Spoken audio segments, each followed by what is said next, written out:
Hello, नमस्कार, वन्नकम, सत श्री अकाल। आप सभी का स्वागत है फिर से आपके अपने ही चैनल मैग्नेट ब्रेन्स में। मेरा नाम है सत्यम शर्मा और हमने स्टार्ट किया है आज क्लास 11th की फिजिक्स का चैप्टर नंबर 8। एनसीईआरटी में आपका चैप्टर नंबर 8 है और नाम है ग्रेविटेशन।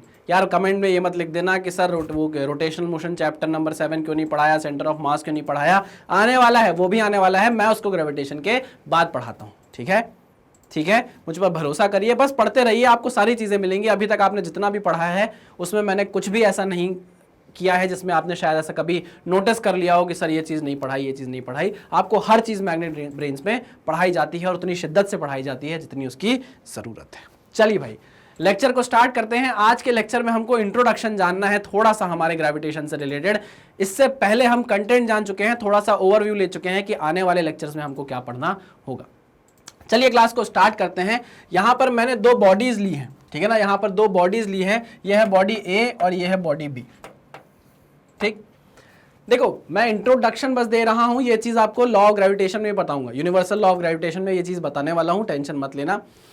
यहां पर बात यह हुई कि जब कैपलर साहब ने अपनी बातें बताई, अपने स्टेटमेंट बताए, तो हमारे पास जो न्यूटन साहब थे, न्यूटन साहब ने बोला कि यार सुनो एक बात, मुझे ऐसा फील होता है, दुनिया को बता रहे हैं न्यूटन साहब, दुनिया को बता रहे हैं कि मुझे ऐसा फील होता है कि दुनिया में हर चीज एक दूसरे को एक फोर्स से अट्रैक्ट करती है। दुनिया में हर चीज एक दूसरे को एक फोर्स से अट्रैक्ट करती है। याद रखिएगा, अट्रैक्ट करती है। रिपल्सिव फोर्स की बात नहीं की गई है, सिर्फ और सिर्फ अट्रैक्शन की बात की गई है।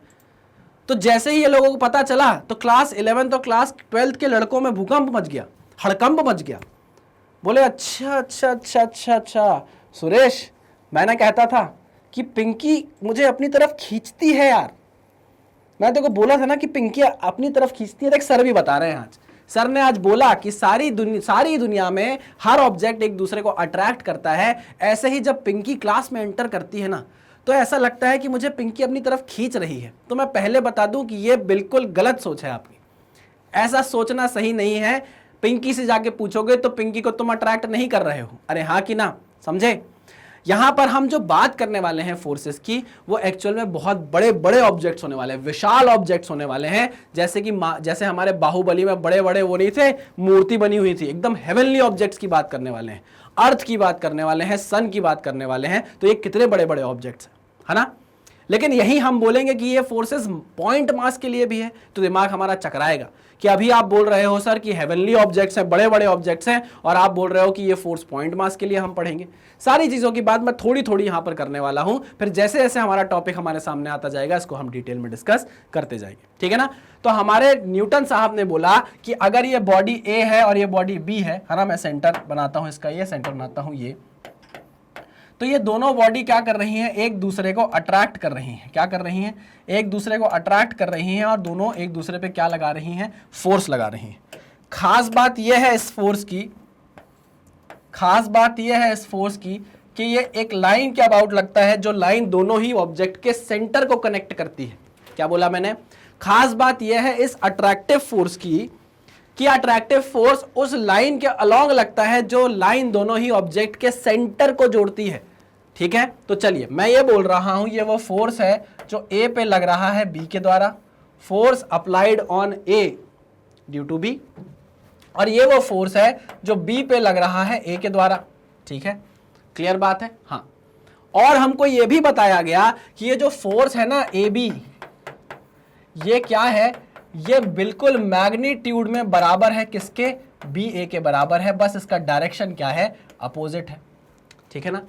तो क्या हम इसको एक एक्शन रिएक्शन पेयर बोल सकते हैं सर, हाँ बिल्कुल बोल सकते हैं, एक्शन रिएक्शन पेयर बोल सकते हैं। अरे बहुत अच्छे से बोल सकते हो।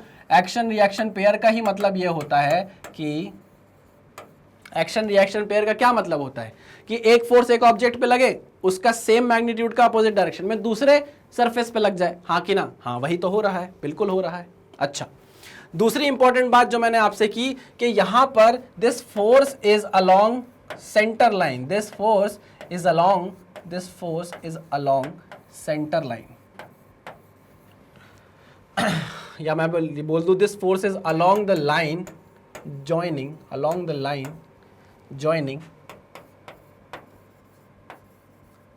along the line joining center of objects, center of objects। सही कहा कि नहीं कहा? बिल्कुल सही कहा। और एक अच्छी बात हमको यह बताई गई, क्या बताई गई कि this is a force of attraction, this is a force of attraction, this is a force of attraction. हमेशा ये क्या करेगा? अट्रैक्ट करेगा। हमेशा क्या करेगा भाई? अट्रैक्ट करेगा। ऐसा नहीं होगा कि आज मूड नहीं है तो आज दुग्गल साहब अंधे हैं, आज दुग्गल साहब बहरे हैं, जैसी बात नहीं होगी कि आज मन नहीं है तो ग्रेविटेशन फोर्स ने बोला कि चलो यार दूर हटो, तुमको आज मैं रिपल्सिव फोर्स लगाऊंगा आज तुम पे। ऐसा नहीं है। जो हो गया, जो एक बात लिख गया, जो इतिहास बन गया, वो बन गया, पत्थर की लकीर हो गया। अरे भैया जो न्यूटन साहब है वो अपने जैसे थोड़ी नहीं है कि आज कुछ बोला कल कुछ बोल दिया, अरे मैं तो मजाक कर रहा था, ऐसा थोड़ी नहीं है। न्यूटन साहब ने भैया अपनी जिंदगी लगा दी, अपना जीवन लगा दिया और उसके बाद ये सारी चीजें हमको बताई हैं। तो कम से कम अगर हमको कोई कुछ बता रहा है तो हम उसको याद तो रख सकते हैं ना, अच्छे से समझ सकते हैं ना। हाँ बिल्कुल, ज्यादा उनसे हम क्या करेंगे? बहस नहीं करेंगे। जो वो बोलेंगे हम हाथ जोड़ के मान लेंगे। सर आप ही क्या हो? आप बड़े लोग हो, हम छोटे लोग। अरे हाँ कि नहीं? करते हो कि नहीं? भाई तू बड़ा आदमी, अपन छोटे आदमी, और गाड़ी तेरा भाई चलाएगा, है ना? ऐसा करते होगे तुम लोग, बिल्कुल करते होगे। आ जाओ। तो यार ये दो बातें थी जो बहुत इंपॉर्टेंट हमको पता चली। तीसरी बात, अच्छा, इस फोर्स को बोला सेंट्रल फोर्स भी जाता है। क्या बोला जाता है? सेंट्रल फोर्स भी बोला जाता है। तो मैं लिख देता हूं, this force is along the line joining the centre of objects. तो इसको और क्या बोलते हैं भाई? यहां लिख दे रहा हूं मैं, इसको बोलते हैं सेंट्रल फोर्स। सेंट्रल फोर्स, ठीक है ना? चलिए, ये हो गई एक और काम की बात। अच्छा, ये जो फोर्स है ये आगे जाके किस नाम से जाना जाएगा? Gravitational force. किस फोर्स के नाम से जाना जाएगा? Gravitational force. अब मुझे ये बताओ कमेंट बॉक्स में, ग्रेविटेशनल फोर्स, ग्रेविटेशनल फोर्स क्या कंजर्वेटिव फोर्स है? मुझे कमेंट बॉक्स में बताओ, हम पढ़े हैं कि नहीं पढ़े हैं इस चीज को। चलिए, तो आगे जाके ये फोर्स किस नाम से जाना जाएगा? ग्रेविटेशनल फोर्स से जाना जाएगा। ग्रेविटेशनल फोर्स एक टाइप का सेंट्रल फोर्स है क्या? थ्योरी क्वेश्चन आ सकता है। बिल्कुल है सर, ठीक है। अब ये जो ग्रेविटेशनल फोर्स है ना, एक्चुअल में ये जो 4 फंडामेंटल फोर्सेस है ना, उसमें सबसे वीकेस्ट फोर्स है। क्या है? सबसे वीकेस्ट फोर्स है। अब यहां पर डाउट बच्चों को आ जाता है, या बच्चे अपने आप मान लेते हैं, अपने आप बच्चे मान लेते हैं कि फोर्स अगर वीकेस्ट है तो काम का नहीं होगा। नहीं, ऐसा सोचना सरासर गलत है कि अगर ये फोर्स वीकेस्ट है तो ये कोई काम का नहीं होगा। बाबा पूरे यूनिवर्स, पूरे ब्रह्मांड की जो वर्किंग हो रही है वो इसी ग्रेविटेशनल फोर्स के कारण हो रही है। पहले मैंने सिर्फ फोर्स बोला, आपको मैंने आगे जाके बोला कि इसका नाम क्या पड़ जाएगा? ग्रेविटेशनल फोर्स पड़ जाएगा। और ये सबसे वीकेस्ट फोर्स होगा जितने भी फंडामेंटल फोर्सेस होते हैं उनमें। अरे हाँ कि ना? क्लियर है कि नहीं? लेकिन फिर भी ये हमारे ब्रह्मांड की वर्किंग में सबसे ज्यादा इंपॉर्टेंट होगा। अच्छा, वीक फोर्स क्यों हो जाएगा इसके बारे में भी अभी हम बात करेंगे, है ना, आगे जाके। आपके जो न्यूटन साहब हैं, अच्छा एक चीज और, एक इंपॉर्टेंट बात और, कि जो फोर्स लगेंगे ये पॉइंट मासेस पे लगेंगे। किस पे लगेंगे? पॉइंट मासेस पे लगेंगे। इसके बारे में बात करेंगे। साथ ही साथ ये जो फोर्सेस हैं ये एक्शन रिएक्शन पेयर बनाएंगे। क्या बनाएंगे भाई? एक्शन रिएक्शन पेयर बनाएंगे। साड़ू भाई हैं, क्या है ये? साड़ू भाई हैं, एक्शन रिएक्शन पेयर बनाएंगे। जरा अगर पॉइंट मासेस की बात की जाए तो मैं आपसे जरा बात कर लेता हूं। अभी आपने बोला कि सर ये जो आप ग्रेविटेशन चैप्टर पढ़ रहे हो या ग्रेविटेशन फोर्स पढ़ रहे हो, इसमें आप हेवनली ऑब्जेक्ट्स पढ़ोगे, बड़े बड़े ऑब्जेक्ट्स पढ़ोगे, और सर आपने यहाँ पर बोल दिया कि पॉइंट मासेस होने चाहिए। तो ये तो सर बहुत दिक्कत वाली बात होगी, दिमाग चकरा गया सर। सुनो मेरी बात, चलो मेरे साथ, आओ ले चलें तुम्हें तारों के शहर में। कहाँ ले चलें तुमको? सन पर ले चलें। तुम बैठो सन पे। नहीं सर मैं तो जल जाऊंगा। आप बैठो सन पे, मैं अर्थ पे बैठता हूँ, ठीक है। मैं आपके लिए जान भी हाजिर है, मेरी तो जान दे सकता हूं। तो मैं चलो अर्थ पे जाके, मैं सन पे जाके बैठ गया, आप अर्थ पे बैठ गए, ठीक है ना। मैं सन पे अगर जाकर बैठा और मैंने आपसे पूछा हेलो तुमको वहां से सन कैसा दिखाई दे रहा है? तुमने बोला सन कहाँ है सन? मैंने कहा देखो कुछ ऑरेंज ऑरेंज दिख रहा होगा, लाल लाल ऑरेंज ऑरेंज दिख रहा होगा। तो मैं अरे हाँ दिख तो रहा है, बहुत पॉइंट जैसा दिख रहा है सर, बहुत पॉइंट, छोटा छोटा सा दिख रहा है। अब बच्चे यहाँ डाउट पूछेंगे सर आप अर्थ और सन पे बैठे हो, फोन पे बात कैसे कर रहे हो? अरे चलता है यार, समझाना पड़ता है कभी कभी, भावनाओं को समझो। तो आपने अर्थ से ये बोला कि जो सन मुझे दिख रहा है वो तो एकदम पॉइंट छोटा सा मुझे दिख रहा है। ये मुझे छोटा क्यों दिखा? ये तो हेवनली ऑब्जेक्ट है ना, है तो बहुत बड़ा विशाल ना, लेकिन ये मुझे पॉइंट जैसा क्यों दिखा? क्योंकि डिस्टेंस बहुत ज्यादा है। क्या है, डिस्टेंस बहुत ज्यादा है। तो जब भी आप ऑब्जेक्ट्स को, हेवनली ऑब्जेक्ट्स को, भारी भारी ऑब्जेक्ट्स को बहुत ज्यादा दूर रख दोगे एक दूसरे से, तो वो एक पॉइंट मास जैसे बिहेव करेंगे। कैसे रखें, कैसे बिहेव करेंगे, पॉइंट मास जैसे बिहेव करेंगे। और अगर ऑब्जेक्ट आपके बहुत छोटे छोटे हैं तो फिर तो बात ही अलग है। फिर तो आप अगर पॉइंट मास है तो ऑलरेडी पॉइंट मास है, कोई दिक्कत नहीं। लेकिन अगर बहुत बड़े ऑब्जेक्ट्स हैं तो उनको आप बहुत डिस्टेंस दूर पर रखोगे तो वो क्या बन जाएंगे, पॉइंट मास बन जाएंगे। जैसे कि डीएम मास हम बहुत मानेंगे, हम जब आगे क्वेश्चन सॉल्व करेंगे ना तो हम डीएम मास बहुत मानेंगे। तो अगर कभी टोटल बड़े एम मास में से आप डीएम मास निकाल दोगे तो ये डीएम मास आपके लिए क्या बन जाएगा, एक पॉइंट मास बन जाएगा। ठीक है ना। तो हम जुगाड़ तुगाड़ लगा लेंगे, जहां मास ऐसा रहेगा अगर वहां पर एक ग्रेविटेशनल फोर्स नहीं लग पाएगी, ये सेंट्रल फोर्स नहीं लग पाएगी, तो हम अपना जुगाड़ बना लेंगे और उस मास को तोड़कर डीएम डीएम जैसे छोटे छोटे मास में तोड़कर उसको पॉइंट मास बना लेंगे। क्लियर बात है। चलिए आगे बढ़ते हैं। अच्छा, एक पॉइंट और, आगे हमको तो बढ़ना ही है लेकिन एक पॉइंट और डिस्कस कर लें कि ये जो फोर्स है ना, जिस फोर्स की हम बात करने वाले हैं, this force is independent of medium. अच्छा, this force is independent of medium. मतलब सर, हाँ सर, मेरे दिमाग में ये डाउट तो था कि अगर अर्थ और सन के बीच में ये फोर्स लग रहा है तो वहां तो सर कोई मीडियम ही नहीं होता। बिल्कुल सही कहा आपने, बिल्कुल सही कहा यार, ये चीज तो आपके दिमाग में आ ही गई होगी, है ना। तो अगर अर्थ और सन के बीच में ये फोर्स लग रहा है तो भाई मीडियम पे डिपेंड नहीं कर रहा, क्योंकि स्पेस में तो हम कोई मीडियम मान ही नहीं रहे, है ना। तो आप ये मत सोचना कि अगर मीडियम बदल दिया जाएगा तो ये लगने वाला ग्रेविटेशनल फोर्स क्या हो जाएगा, बदल जाएगा, ऐसा आप बिल्कुल मत सोचना। ठीक। अच्छा, एक बहुत इंपॉर्टेंट पॉइंट आपको और बताऊं जो आगे आपको काम आने वाला है, ये दिमाग में बस आप रख लो। ऐसा क्यों होता है ये मैं प्रूफ करवाऊंगा, आई शपथ, झूठ नहीं बोल रहा, ये मैं आपको प्रूफ करवाऊंगा। बस इस चीज को यहां पर लिख लो, क्योंकि हम नोट्स बना रहे हैं तो ये नोट्स में लिखा जाए चीज। ठीक है। जब भी आप सेंट्रल फोर्स के अबाउट एंगुलर मोमेंटम निकालोगे किसी ऑब्जेक्ट का, जब भी किसी बॉडी पर सेंट्रल फोर्स लगेगा और आप एंगुलर मोमेंटम निकालोगे उसका किसी ऑब्जेक्ट के अबाउट, किसी पॉइंट के अबाउट, जैसे हम निकालेंगे किसी प्लैनेट का सन के अबाउट, हम क्या निकालेंगे, एंगुलर मोमेंटम निकालेंगे। और आपको पता है सन और प्लैनेट के बीच में क्या लगेगा, ग्रेविटेशनल फोर्स लगेगा, वो एक टाइप का सेंट्रल फोर्स है। तो हमेशा ऐसे केस में एंगुलर मोमेंटम कंजर्व्ड रहेगा, एंगुलर मोमेंटम इज कंजर्व्ड जब आप सेंट्रल फोर्स के अबाउट कैलकुलेशन करोगे। तो नहीं आई बात समझ में? कोई बात नहीं, चाहता ही हूं मैं कि ये बात आपको समझ में ना आए, ताकि जब मैं इस चीज को वहां डिराइव करवाऊं तो आपको एक कंफर्म हो जाए कि अच्छा ये बात थी जो सर ने वहां लिखवाई थी। ठीक है, ये इंपॉर्टेंट पॉइंट है क्योंकि हम सारे पॉइंट्स डिस्कस कर रहे हैं इंट्रोडक्शन में, तो प्लीज इस पॉइंट को भी आप यहां पर नोट डाउन कर लीजिए। ठीक है। चलिए, तो ये भाई मीडियम पे डिपेंड नहीं करता है ना। ये सारी की सारी चीजें हमने डिस्कस कर ली है। अब हम आगे बढ़ते हैं और कुछ इंपॉर्टेंट और बात करते हैं। इसको मैं इरेज कर दूं, मिटा दूं? चलिए मिटा देता हूं मैं इसको। आ जाओ, इसको करता हूं मैं क्लियर। चलो, अब बात आ गई कि हमारे जो आइजैक न्यूटन साहब थे ना, उनने ये बोला केपलर भाई की बात सुन के, केपलर भिड़ू, ये हमारे केपलर भिड़ू हैं। केपलर भिड़ू ने जो बातें बोली वो हमारे न्यूटन साहब ने ध्यान से सुनी। न्यूटन भिड़ू ने हमारी बातें, हमारी नहीं, केपलर भाई की सारी बातें ध्यान से सुनी और ग्रेविटेशन वाला लॉ हमको दे दिया।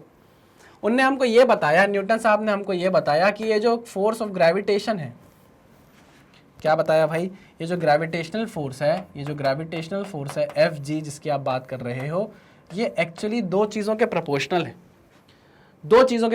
है। कि अगर दो ऑब्जेक्ट के बीच में आप ये कैलकुलेट कर रहे हो, दो ऑब्जेक्ट आपके सामने रखे हैं और दो ऑब्जेक्ट पर ये फोर्स लग रहा है, मान लीजिए एफ ए बी है और ये एफ बी है। ठीक है, अगर दो ऑब्जेक्ट पर लग रहा है तो ये जो फोर्स होगा ना एफ जी, ये डायरेक्टली प्रोपोर्शनल होगा इन दोनों ऑब्जेक्ट के मासेस पर। अगर मान लो इसका मास एम ए है और इसका मास एम बी है, तो ये जो फोर्स है ना, ये इन दोनों ऑब्जेक्ट के मासेस के प्रोडक्ट से प्रोपोर्शनल होगा। ठीक है, तो मैंने लिखा अच्छा ठीक है, ये बात उन्होंने बताई तो मैंने लिख दिया। साथ ही साथ अगर मान लो ये ऑब्जेक्ट एक दूसरे से r डिस्टेंस दूर है। शायद मैंने पिछले फिगर में इसका r डिस्टेंस दूर बनाया नहीं है, तो आप बना लीजिएगा, I am sorry for that. ये दोनों कितना दूर हैं? r डिस्टेंस दूर है। तो ये जो ग्रेविटेशनल फोर्स होगा ना बबुआ, ये इनवर्सली प्रोपोर्शनल होगा डिस्टेंस के स्क्वायर से। जितनी दूर रखे हैं या जितनी दूर है एक दूसरे से इनके सेंटर्स, उसके स्क्वायर के इनवर्सली प्रोपोर्शनल होगा ये ग्रेविटेशनल फोर्स। तो मैंने बोला भाई ये इसके भी प्रोपोर्शनल है, ये इसके भी प्रोपोर्शनल है। तो केपलर साहब ने कान में बोला न्यूटन साहब के कि सुनो ना, सुनना, कि अगर ये इसके प्रोपोर्शनल है, इसके प्रोपोर्शनल है, तो एक रिलेशन क्यों नहीं बना देता तू? तो न्यूटन भाई ने बोला गाड़ी तेरा भाई चलाएगा, रिलेशन तेरा भाई बनाएगा। ठीक है, तो न्यूटन साहब ने नया रिलेशन हमको दिया उठाकर, और वो रिलेशन पत्थर की लकीर बन गया है। क्या बन गया है? पत्थर की लकीर बन गया है। आज अगर चाहें तो भगवान भी उसको चेंज नहीं कर सकते, क्योंकि भगवान ने भी जो दुनिया की रचना की है वो इसी फोर्स के बेस पर की है। ठीक है, तो बहुत मतलब तालियां बजती रहनी चाहिए, तालियों की गड़गड़ाहट से गूंज जाना चाहिए समा। इतनी बड़ी चीज उनने घर पर जमीन पर बैठे बैठे छुट्टियों के दिन में बता दी, जो आज तक कभी भी गलत प्रूफ नहीं हुई है। कितनी बड़ी बात है, बहुत बड़ी बात है। आप सोच कर देखोगे तो आपको समझ में आएगा। तो उनने बताया भाई हमको ये gravitational force is equals to G M A into M B upon जो उनके बीच का डिस्टेंस है उसका स्क्वायर। आपने बोला ये क्या हुआ सर? तो ये हुआ कि आपने प्रोपोर्शनैलिटी साइन को हटाया। तो प्रोपोर्शनैलिटी साइन को जब हटाते हो तो कांस्टेंट आता है। इस जी को बोला गया यूनिवर्सल ग्रेविटेशनल कांस्टेंट। क्या बोला भाई? यूनिवर्सल ग्रेविटेशन कांस्टेंट लिख देता हूं मैं, यूनिवर्सल ग्रेविटेशनल कांस्टेंट। क्या दिमाग रहा होगा, किस लेवल की थिंकिंग रही होगी कि आपने यहां से बैठे बैठे ग्रेविटेशनल कांस्टेंट, है ना। यहां पर देखो चीजें ऐसा नहीं है कि साइंटिस्ट लोगों के बीच में कन्फ्लिक्ट नहीं हुआ। जब हमारे कॉपरनिकस साहब थे, उन्होंने बोला था कि जो पाथ, जो ऑर्बिट है वो सर्कुलर है, और वो बोल के अपनी बुक लिखकर उनकी डेथ हो चुकी थी। लेकिन केपलर साहब अब उन्हीं की थ्योरी को आगे बढ़ाना चाहते थे, लेकिन उनके दिमाग में जो ऑब्जर्वेशंस थी और उनके हाथ में जो कैलकुलेशंस थे वो मैच नहीं कर रहे थे। तो उन्होंने बोला यार देखो, ऊपर जो फिनोमेना हो रहा है वो तो गलत नहीं है, गलत अगर है तो वो हम हैं। तब जाके उन्होंने ऑर्बिट चेंज करी और बोला सर्कुलर ऑर्बिट नहीं हो सकती है, इलिप्टिकल ऑर्बिट होगी। तो कॉन्फ्लिक्ट साइंटिस्ट के बीच में भी था, है ना। चलिए, तो यूनिवर्सल ग्रेविटेशनल कांस्टेंट बोला गया जी को, है ना। इसकी वैल्यू कितनी होती है? कहाँ लिख दूं, कहाँ लिख दूं, कहाँ लिख दूं? यहाँ साइड में लिख देता हूँ। जी जो होता है वो बराबर होता है 6.67 into 10⁻⁻11 Newton metre square per KG square. यह है भाई इसकी वैल्यू जो आपको याद करनी है, 6.67 into 10⁻11 newton metre square by KG square. अब याद करो जब मैंने आपको ये फोर्सेस के बारे में बताया था तो आपको पिंकी याद आ गई थी क्लास की। आपने बोला था सर अब मुझे समझ में आ गया कि पिंकी मुझे अपनी तरफ क्यों फोर्स ला ऐसे खींचती है। मुझे ऐसा लगता है कि मैं पिंकी की तरफ खिंचा चला जा रहा हूँ सर, ऐसा क्यों है? तो मैं आपकी गलतफहमी दूर कर देना चाहता हूँ कि ऐसा नहीं हो पाएगा। क्यों नहीं हो पाएगा, आओ जानते हैं।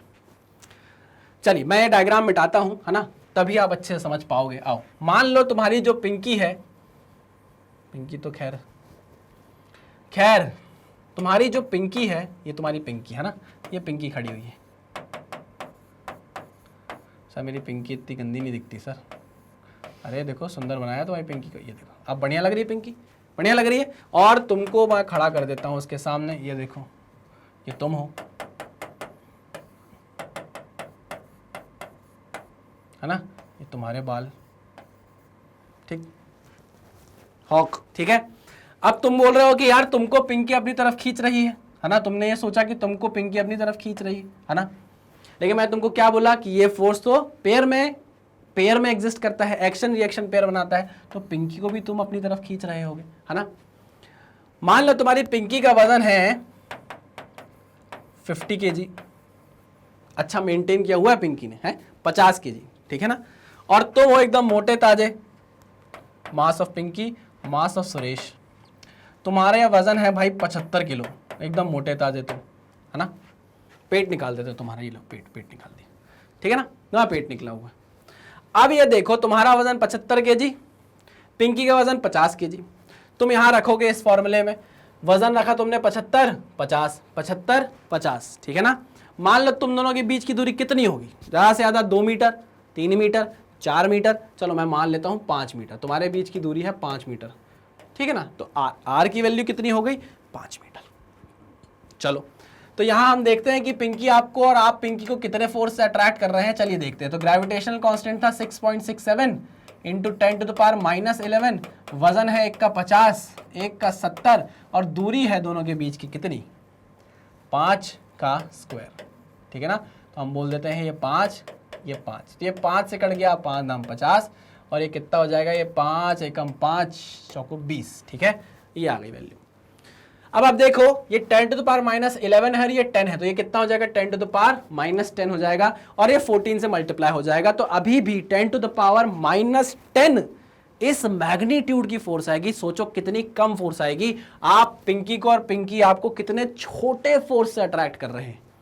तो अगर आप ये मान रहे हो कि पिंकी आपको अपनी तरफ खींच रही है, तो आपको पिंकी से प्यार हो गया है। क्या हो गया है? प्यार हो गया है। बताना मत किसी को, बहुत मारेगी पिंकी, है ना।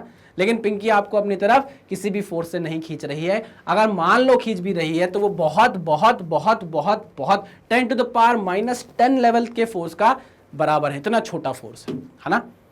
ये फोर्स सिग्निफिकेंट कब होते हैं? सिग्निफिकेंट का मतलब होता है कि ये ऑब्जर्व करने लायक कब होते हैं, महसूस होने लायक कब होते हैं? जब इन मास का जो मैग्नीट्यूड है वो बहुत ज्यादा हो जाए। कितना हो जाए? बहुत ज्यादा हो जाए। जैसे अगर अर्थ के मास की बात करें तो भाई वो बहुत ज्यादा होता है, 10⁻24 kg तक चला जाता है बहुत, और अर्थ सन का तो और ज्यादा हो जाता है। तो जब 10⁻24 10⁻30 ऐसी रेंज जाएगी और उससे ये मल्टीप्लाई होगा, तो ये वैल्यू जो आएगी ये सिग्निफिकेंट होगी। क्या होगी? सिग्निफिकेंट होगी, महसूस होने लायक होगी। क्लियर बात है। ऐसे तो मेरे पेन को भी अट्रैक्ट कर रहा हूं मैं, ये पेन भी मुझे अट्रैक्ट कर रहा है, लेकिन हमारा वजन है ही कितना? हमारा वजन है ही कितना कि ये फोर्स हमको फील हो जाए। क्लियर बात है। ये जो पेन है ये इस बोर्ड को भी अट्रैक्ट कर रहा है, जो बोर्ड है इस पेन को भी अट्रैक्ट कर रहा है, लेकिन कभी भी आपको ऐसे जाके चपकता हुआ दिखाई नहीं देगा। आपको समझ में आई बात? क्यों? क्योंकि ये सारी चीजें जो बताई गई हैं ये हेवनली ऑब्जेक्ट्स के लिए बताई गई हैं, बहुत विशाल बहुत बड़े बड़े ऑब्जेक्ट्स के लिए बताई गई। आई बात समझ में? हाँ सर, अब समझ में आया। फालतू में पिंकी से जाके बोल रहा था कि तुम आती हो क्लास में तो मुझे लगता है कि तुम मुझे अपनी तरफ खींच रही हो। आज से आपने सर वो गलतफहमी दूर कर दी। ठीक है, चलिए। तो आप चाहें तो इस फॉर्मूले को लिख सकते हैं। ये फॉर्मूला आपको आगे जाके फिर दिखेगा। अब तो बहुत दिखने वाला है, अब तो बहुत दिखने वाला है। और आप समझ गए कि यूनिवर्सल ग्रेविटेशनल कांस्टेंट बोला जाता है जी को, ठीक है ना। उसकी वैल्यू इतनी है। अच्छा, एक चीज और, एक इंपॉर्टेंट बात और, आपसे अगर मैं पूछूं कि इसके डायमेंशन बता दो, इसका डायमेंशन बता दो, तो आप बोलोगे बता देंगे सर। देखो यहाँ पे यूनिट कितनी है? Newton metre square per KG square, newton metre square per KG square. तो न्यूटन होता है mass into acceleration, mass into acceleration, LT-2 MLT-2। यह है मीटर स्क्वायर यानी कि L का स्क्वायर, L का स्क्वायर, और नीचे है केजी का स्क्वायर यानी कि M का स्क्वायर। सही लिखा है? हाँ सर सही लिखा है। चलो ऊपर चलते हैं। ये हो जाएगा m की पावर kg का स्क्वायर न्यूटन मीटर स्क्वायर। सही लिखा है कि नहीं लिखा? हाँ सही लिखा है। ये ऊपर चला जाएगा m की पावर -1, ये हो जाएगा l की पावर 3, ऊपर जाएगा ना, ये -2 हो जाएगा, -2 + 1 -1, l की पावर 2, l की पावर 1, l की पावर 3, और ये कितना है? t की power -2। So this is the dimensions of gravitation constant. Clear है? पक्का 100%? हाँ सर। तो ये इंपॉर्टेंट चीज़ थी जो हमने डिस्कस कर ली है। थोड़ा थोड़ा सा मैंने आपको बता दिया है कि ये चीज़ें आपको आगे जाके मिलेंगी, घबराना मत, है ना। कुछ क्वेश्चंस भी अभी हम देखेंगे, टेंशन मत लेना। क्वेश्चन से भी हम कंसेप्ट्स को समझेंगे। अभी आप इसको नोट डाउन करिए, फिर आगे बढ़ते हैं। चलिए भाई, ये हो गया काम का सारा आदान प्रदान, जो विचारों का आदान प्रदान था। अच्छा, एक चीज़ और याद आ गई मुझे, नोट एक लिख लो आप, कि जो हमारा ग्रेविटेशनल फोर्स है ना, इट फेल्स, ग्रेविटेशनल फोर्स जो है it fails when the order of distance when the order of distance when the order of distance when the order of distance is 10 to the power -9 metre. जब इस order का distance हो जाएगा 10 to the power -9, यानी मैं बोलूँ intermolecular distance जब हो जाएंगे, जब इंटरमॉलिक्यूलर डिस्टेंसेस, या आप इंटरमॉलिक्यूलर लेवल पर चले जाओगे, इंटरमॉलिक्यूलर लेवल पर चले जाओगे, ओहो हो, मॉलिक्यूलर लेवल पर जब आप चले जाओगे, तब आपको शायद ये ग्रेविटेशनल फोर्स फेल होता हुआ दिखाई दे देगा। ठीक है ना, ये इंपॉर्टेंट बात थी जो मैंने आपसे डिस्कस कर ली है। चलिए भाई आगे बढ़ते हैं, अब हमको कुछ और बातें करनी है। आइए, अरे वाह, काफ़ी हरा भरा कबाब। हाँ, जनरल डिस्कशन करनी है, कुछ जनरल डिस्कशन मैं आपसे करना चाहता हूँ। देखिए, इसमें सेंटर ऑफ मास का थोड़ा सा कंसेप्ट इंक्लूडेड है, तो कोई टेंशन वाली बात नहीं है। फॉर्मूला मैंने उसका लिख दिया, आप इस फॉर्मूले से भी आसानी से पता लगा सकते हो। सेंटर ऑफ मास में पढ़ाऊंगा, टेंशन मत लेना। बिना सेंटर ऑफ मास पढ़े भी बताऊंगा कि कैसे आप इस चीज को अपने कंसेप्ट से सॉल्व कर सकते हो, आपने जो पढ़ा हुआ है ऑलरेडी। आइए, मान लीजिए ऑब्जेक्ट 1 है। अभी अर्थ जैसा लग रहा होगा आपको, लेकिन मैं इसको बोल रहा हूँ ये ऑब्जेक्ट 1 है और ये आपका ऑब्जेक्ट 2 है। ठीक है ना, चलिए, ये ऑब्जेक्ट 2 ऑब्जेक्ट 1 को अट्रैक्ट कर रहा है अपनी तरफ। ठीक है ना, ऑब्जेक्ट 2 ऑब्जेक्ट 1 को अट्रैक्ट कर रहा है अपनी तरफ, ऑब्जेक्ट 1 ऑब्जेक्ट 2 को अट्रैक्ट कर रहा है अपनी तरफ। कोई प्रॉब्लम इस बात से तुम लोगों को नहीं? ठीक है ना, आपको पता है अगर इसका मास m1 है, अगर इसका मास m1 है और इसका मास m2 है, तो आप बता सकते हो इस फोर्स का मैग्नीट्यूड कितना होगा। हाँ सर, इस फोर्स का मैग्नीट्यूड होने वाला है g m1 m2। और मान लो अगर इसके सेंटर और इसके सेंटर के बीच की डिस्टेंस कितनी है, मान लो इसके सेंटर से इसके सेंटर की डिस्टेंस है r, तो ये होने वाला है gm1 m2 upon r square. ठीक है, आसान सी बात थी, कोई दिक्कत वाली बात नहीं थी। अब यहां पर ना देखो, मैंने ऐसे बादल बनाए हैं। बादल क्या है भाई, बहुत इंपॉर्टेंट है। इन बादल में कुछ इंपॉर्टेंट बात आपसे की गई है, वो धीरे धीरे करके हम एक दूसरे से डिस्कस करेंगे। देखो, ये मानेंगे ना मुझे कुछ पता है ना आपको कुछ पता है, हम क्या करेंगे, सिर्फ और सिर्फ कॉमन सेंस का यूज करेंगे और आंसर बताएंगे कि सही है या नहीं। ठीक है ना, जो भी चीजें बादल के अंदर लिखी हैं। आओ, आ जाओ भाई, रेड कलर का पेन चूज कर लेता हूं मैं और चलते हैं हम तारों के शहर में। पहला केस देखो, इसमें ये बोल रहा है कि नेट फोर्स जो होगा ना, नेट फोर्स जो होगा सिस्टम पर वो 0 है। अगर आप इसको सिस्टम मान लो, आप इस ऑब्जेक्ट और इस ऑब्जेक्ट को मिलाकर क्या मान लो, एक सिस्टम मान लो, तो आप देखो ना कि सिस्टम पर जो नेट फोर्स है वो 0 है। आप बोलोगे कहाँ 0 है सर? इस ऑब्जेक्ट पर देखो फोर्स लग रहा है, इस तरफ खींचा जा रहा है इसको, इस ऑब्जेक्ट पर भी देखो सर फोर्स लग रहा है, इसको खींचा जा रहा है। बट मैंने आपको क्या बोला कि ये एक सिस्टम है, ये दोनों क्या है, एक सिस्टम है। इस सिस्टम पर ये जो फोर्सेस लगे हुए हैं, इट इज इंटरनल फोर्स। ये क्या फोर्स, कैसा फोर्स है ये? दिस इज इंटरनल फोर्स, है ना। क्या इस सिस्टम पर बाहर से कोई फोर्स लग रहा है? आप बोलोगे ना, तौबा तौबा, नेवर। बाहर से कोई भी फोर्स इस सिस्टम में नहीं लग रहा है। तो अगर सिस्टम में बाहर से कोई भी फोर्स नहीं लग रहा है तो एक आइसोलेटेड सिस्टम है और इस पर नेट फोर्स क्या है भाई? 0 होगा। बिल्कुल सही बात है, ये एकदम 100% सही है। ठीक है, बात समझ में आई? हाँ सर, आ जाओ। दिस इज आवर सिस्टम, मैं यहां लिख देता हूं, दिस इज आवर सिस्टम। ठीक है, चलो आ जाओ, next next next next next आ जाओ। अच्छा, वेलोसिटी को भी छोड़ देते हैं, है ना, हम आ जाते हैं किसमें, एक्सेलरेशन में आ जाएं, एक्सेलरेशन में आ जाते हैं। आ जाओ, एक्सेलरेशन की बात करते हैं। मुझे ये बताओ, एक्सेलरेशन लिखा है a12 is equals to minus a21। अच्छा, यहां पर एक ऑब्जेक्ट है जिसका मास m1 है, यहां पर एक ऑब्जेक्ट है जिसका मास m2 है। ठीक है ना, चलिए, इस पर लगने वाला फोर्स है F12, इस पर ऑब्जेक्ट 1 पर लगने वाला फोर्स है F12। ठीक है ना, हम जानते हैं बहुत बेहतरीन तरीके से कि F जो होता है वो ma के बराबर होता है ना। तो हम अगर देखें F12 लग रहा है m1 पर, तो हम एक्सेलरेशन निकाल सकते हैं 1 2, हाँ कि ना, निकाल सकते हैं? हाँ सर, निकाल सकते हैं। देखो, F12 divided by m1 is equals to आ जाएगा a12। सही कहा मैंने? हाँ। सिमिलरली इस ऑब्जेक्ट पर अगर आप देखो, सेकंड ऑब्जेक्ट पर अगर आप देखो, तो फोर्स लग रहा है F21 और कितने मास पर लग रहा है? m2 मास पर लग रहा है। तो हम आसानी से बता सकते हैं कि F21 divided by m2 is equals to a21। Clear है? क्या ये एक्सेलरेशन और ये एक्सेलरेशन आपस में बराबर होंगे? मैं ये मानता हूं कि F12 और F21 बराबर हैं, मैं ये मानता हूं F12 और F21 बराबर है, एक दूसरे के अपोजिट डायरेक्शन में है, ये मैं मानता हूं। यहां लिख देता हूं कहीं पर F12 is equals to minus of F21। ये मानना बिल्कुल सही है ना। तो अगर मैं यहां पर F12 लिखा है, यहां पर F21 लिखा है, इसको मैं माइनस ऑफ F12 लिख सकता हूं कि नहीं लिख सकता? बिल्कुल लिख सकता हूं। अरे हाँ कि ना, बिल्कुल लिख सकता हूं। लेकिन यार ये मास तो अलग अलग है, मास तो अलग अलग है, समझ रहे हो कि नहीं समझ रहे हो? हाँ सर, m1 अलग है, m2 अलग है, तो एक्सेलरेशन a12 और a21 अलग अलग होंगे, ये बात पक्की है भाई। अगर मान लो एक लाइटर ऑब्जेक्ट होता, एक हल्का मास होता, एक भारी मास होता, सुनना मेरी बात ध्यान से। एक हल्का मास है, चलो इस चीज को मैं आपको समझाता हूं, ध्यान से देखो। मान लीजिए एक हल्का मास है आपके पास और एक भारी मास है। अरे यार ये क्या कर रहा हूं मैं, देखो यहां पर एक ऑब्जेक्ट है, ये ऑब्जेक्ट है कैपिटल एम मास का, और यहीं पर एक छोटा सा ऑब्जेक्ट है स्मॉल एम मास का। इस पर मैंने 10 न्यूटन का फोर्स लगाया, इस पर मैंने 10 न्यूटन का फोर्स लगाया। मैं मान लो ये है 10 केजी का और ये है 5 केजी का, ठीक। इस पर 10 न्यूटन का फोर्स लगाया, इस पर 10 न्यूटन का फोर्स लगाया। मुझे बताओ एक्सेलरेशन कितना आएगा यहाँ पर, एक्सेलरेशन कितना आएगा? आप बोलोगे एक्सेलरेशन आएगा सर 10 फोर्स अपॉन मास आएगा 1 metre per second square sir, 1 metre per second square. मैं कहा बिल्कुल सही।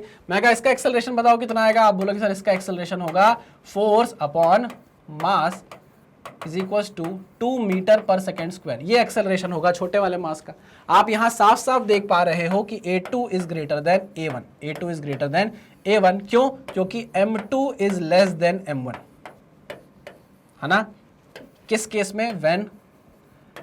when F is same, when F is same for both the cases। जब लगने वाला फोर्स क्या है, लगने वाला फोर्स चेंज नहीं हो रहा, वो सेम है। हाँ, एक ऑब्जेक्ट भारी है, एक ऑब्जेक्ट हल्का है, लगने वाला फोर्स लेकिन सेम है, तो एक्सेलरेशन हल्के वाले मास का ज्यादा होने वाला है, भारी वाले मास का कम होने वाला है। हाँ कि ना? हाँ कि ना? समझे मेरी बात? तो वही मैं आपको समझाना चाह रहा हूं कि मान लो अगर एक बड़ा ऑब्जेक्ट होता, एक छोटा ऑब्जेक्ट होता, ये होता 1, ये होता 2, तो भाई मैं ये बिल्कुल मानने को तैयार हूं कि F12 जो है वो F21 के बराबर है। मैं बिल्कुल मानने को तैयार हूं, ये बात मैं बिल्कुल मानने को तैयार हूं। लेकिन आप ये भी तो सोचो कि जो M1 मास है और जो M2 मास है, उन दोनों में बहुत अंतर है। M2 is less than M1। M2 क्या है? हल्का है M1 से। तो इससे आपको क्या समझ में आएगा?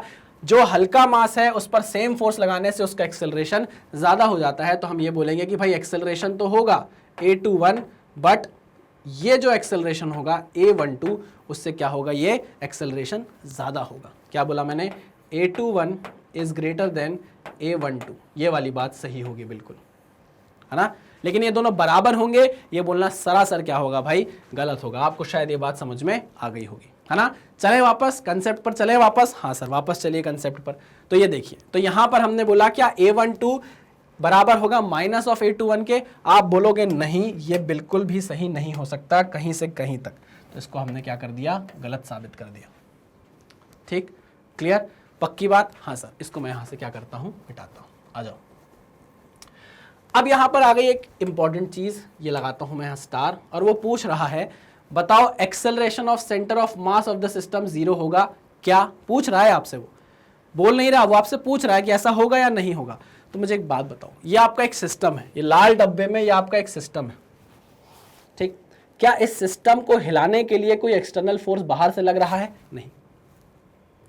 इस सिस्टम को हिलाने के लिए बाहर से कोई फोर्स नहीं लग रहा है। सेंटर ऑफ मास सिस्टम का होता है ना भाई। अगर ये मास मैंने लिया, ये मास मैंने लिया, इसको एक सिस्टम बनाया, तो इस सिस्टम का एक सेंटर ऑफ मास होगा। होगा कि नहीं होगा? बिल्कुल होगा। होगा? हाँ सर होगा।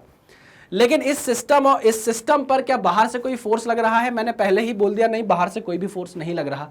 चलो, तो जब F नेट 0 हो गया मेरे भाई, जब F नेट 0 हो गया, तो आप यहां से क्या बोल सकते हो? आप यहां से क्या बोल सकते हो कि F नेट जो लग रहा है किस पे लग रहा है? सिस्टम पे लग रहा है, ठीक है ना। चलिए, ये मास किसका है? सिस्टम का मास है, इनटू एक्सेलरेशन किसका? सिस्टम का, है ना। इस सिस्टम का एक्सेलरेशन को आप बोल सकते हो, इस सिस्टम का एक सेंटर ऑफ मास होगा, ये उसका एक्सेलरेशन होगा, ठीक।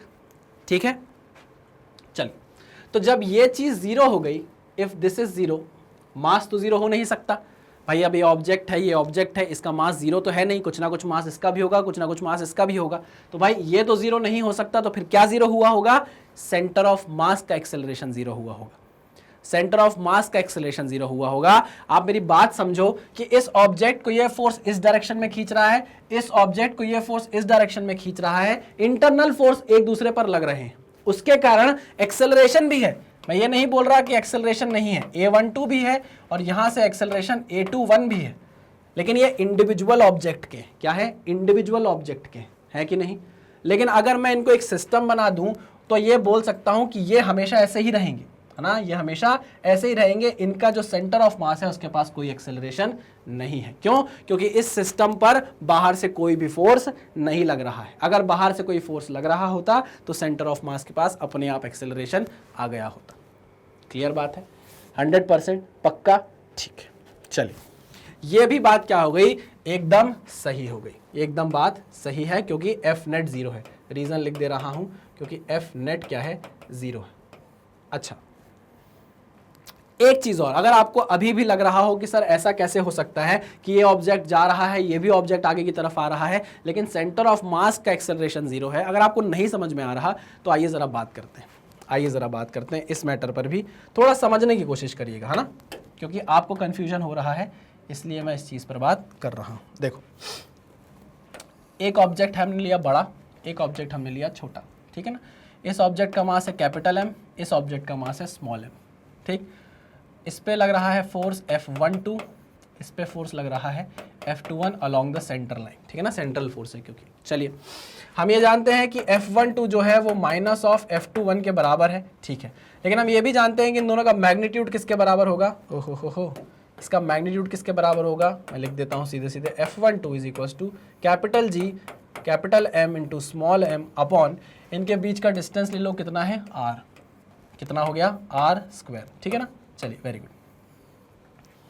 सिमिलरली F21 कितना होगा, F21 होगा sir minus of capital G capital M small m upon R²। क्या आप एक्सेलरेशन निकाल सकते हो, आप इंडिविजुअल ऑब्जेक्ट का, इंडिविजुअल ऑब्जेक्ट का एक्सेलरेशन निकाल सकते हैं, बिल्कुल निकाल सकते हैं सर। A12 जो होगा सर वो होगा F12 divided by mass M1, ठीक। मास M1 कितना है, कैपिटल M, ये है कैपिटल M, ठीक है ना। चलिए इसको सॉल्व करते हैं। F12 की वैल्यू कितनी है, capital G capital M small m upon R², और नीचे कैपिटल M से कैपिटल M कट गया, तो एक्सेलरेशन कितना आया, A12 is equal to capital G small m upon R², ठीक है। कोई प्रॉब्लम नहीं सर, कोई प्रॉब्लम नहीं। ये मैं उनके लिए कर रहा हूं जिनको शायद समझना है कि नहीं सर आप कैसे बोल रहे हो, हमको प्रूव करके बताओ, क्योंकि अभी हम सेंटर ऑफ मास उतना नहीं पढ़े हैं, इसलिए मैं उतना इंसिस्ट नहीं कर रहा था, बट ठीक है, ये सारी चीजें आपको समझ में आ जाएंगी। Simple acceleration is equal to force upon mass है ना, तो आपको समझ में आएगा। चलिए अब A21 निकाल लीजिए, इसकी मदद से A21 निकाल लीजिए। A21 is equal to force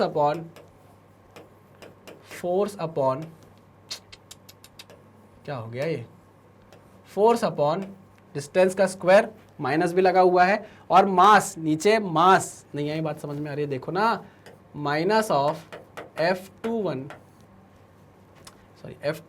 upon कितना मास है भाई दूसरे वाले ऑब्जेक्ट का, स्मॉल m। अब देखो, अब समझ में आएगा, F21 is minus capital G capital M upon R² into small m, तो स्मॉल m से स्मॉल m कट गया, तो एक्सेलरेशन A21 कितना आ गया, minus G capital M upon R²।